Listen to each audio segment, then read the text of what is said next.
What's going on, everybody? So today I have another farming location. Once again, a solo farming location because I don't know about you all, but it's been worse and worse in terms of getting a group. Hopefully server merge is coming soon, but I'm going to showcase the new solo farming spot that I've been taking advantage of. I have been catching up a little bit because I had a couple of days there where I was trying out on December, as well as just a few other things that I had to work on. And so these solo farms have really helped me catch up. And I'm going to give you access to one of them. Let's get into it. All right, so we're headed back to the realm of damnation here. And now this is something that I mentioned I think a little while ago in some of the group farming locations, but I've actually been taking advantage of it as a solo player. I believe I've went over this spot over here next to this waypoint last time. This little circular location was the last spot I made. Obviously, you guys know about the Plains of Torment down here, which is an amazing farm. But today we're heading above the Citadel of the Damned to the right of this waypoint, and we're going to be in this location over here. Now, this location has a couple of shrine spawns, as well as hidden lairs, quest monsters, and quite a few treasure goblins that I've seen so far. So we're just going to jump over into the game here and then see what it's like and showcase the actual route.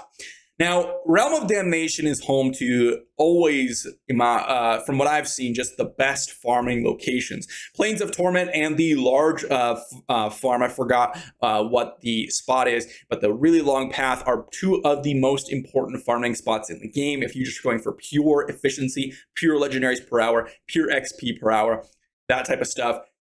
And that's mainly because it's the newest area in Diablo Immortal. For those of you that don't know, Realm of Damnation was kind of a new area when they launched the global version.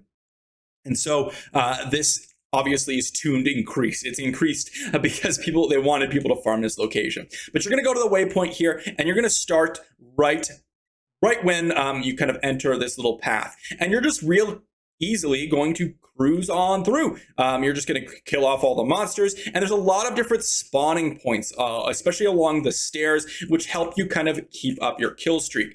Now, I am not in the perfect farming build right now. I'm kind of running my ship farming build, so it is a little bit harder for me to go ahead and keep up the kill streaks because I'm not running Furious Charge right now, but I should be able to keep it up nonetheless.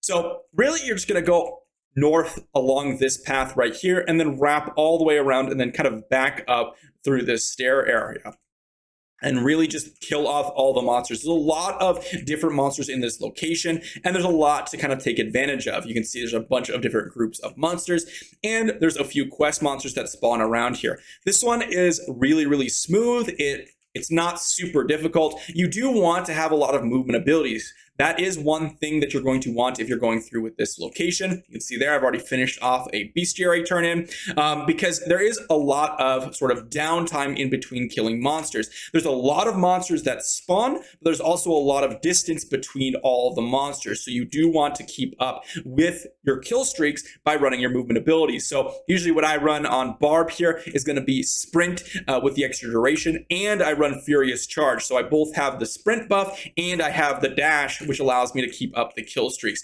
all which is very important. So those are the two skills that I run. If you're running something like a satyr, this should be zero problems whatsoever. You'll just run through areas and you'll get that flame, or running the thunder horse, and you'll just be able to kill off characters as you go through, which is very simplistic. If you're running something like a wizard, you'll be able to teleport. If you're running DH, you'll be able to hit and move at the same time. That's not a problem as well. So very easy in a lot of classes. The only class I think might have a lot of trouble here is going to be the Necro. You can see there's a lot of monsters that kind of run up the edges, and there's going to be a shrine right here. So we're going to continuously kill all of these monsters, and as we go through, we should wrap up around pretty quickly here back to the start of the location. There's a lot of monsters, as I mentioned, and you really want to find, as a solo player, a farming location that either has insanely high spawn rates, like Realm of Damnation in the Plains of Torment, where you can just continuously run in a circle and not worry about it, or you want to find an area with high monster density in a little bit of a bigger area. So you can just run through everything tag a bunch of monsters, kill them, and then move on to the next pack before you have to worry about all the monsters respawning. The larger the area, the bigger the impact of course, the less spawn rates don't really matter or don't impact you as much, which of course is pretty important if you want a consistent, really solid farm location. So here we are, we're wrapping up and we're going to be starting right at the beginning, and you can see the monsters have respawned here. So I'll run over to the waypoint here and just showcase or talk about the stats that I've found so far in in this area rather. If you're running as a group real quick before we jump into the stats, this spawn or this kind of area isn't bad at all. It isn't amazing, but it definitely helps a decent amount. I've been farming this for a little while, and I have quite a few legendaries kind of saved up right now, so I'll go ahead and identify those actually while we talk about the stats. But keep in mind that when we talk about the legendary drops, the XP and all that stuff, I have 90% Magic Find. Now, from what my experience has been, that's about a 50% increase in legendary drops, which is important for you all to know.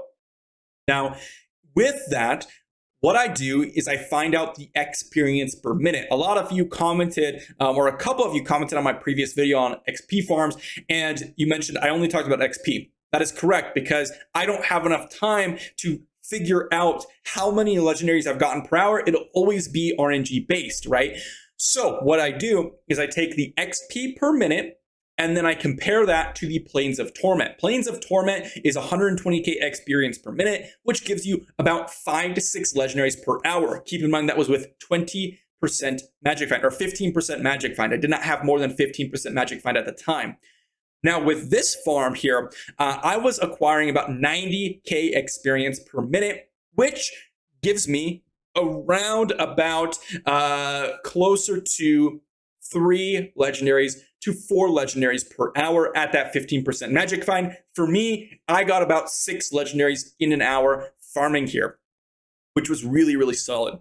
Now, you can see here, hopefully I get a couple of triple stats. I don't think I got anything too impressive here, but this farm location has been pretty relaxing. I did get a triple stat, but it looks like nothing that's actually benefiting my account. So they're all garbage, but it is very, very fun to go ahead and run around in the Realm of Damnation. It's always going to be the best location for pretty much any farm location that I've seen in the entire game. There isn't a single location better than Plains of Torment or that large farm from what I've found as a solo player or group. So definitely going to want to check out this farm spot. It is very, very good just for your solo benefit. And again, a lot of the group content when you're going to go farm, really you're going to want to prioritize that Plains of Torment or a couple of the other group farms on the channel that I've demonstrated. This spot is decent, but not amazing for group farming compared to some other spots out there. It is solid though, and I would definitely give it a try. And if you're a solo player, of course, you can just go ahead and check it out yourself. So hopefully this helps. Hopefully you get some extra legendary drops, and I will see you for the next video.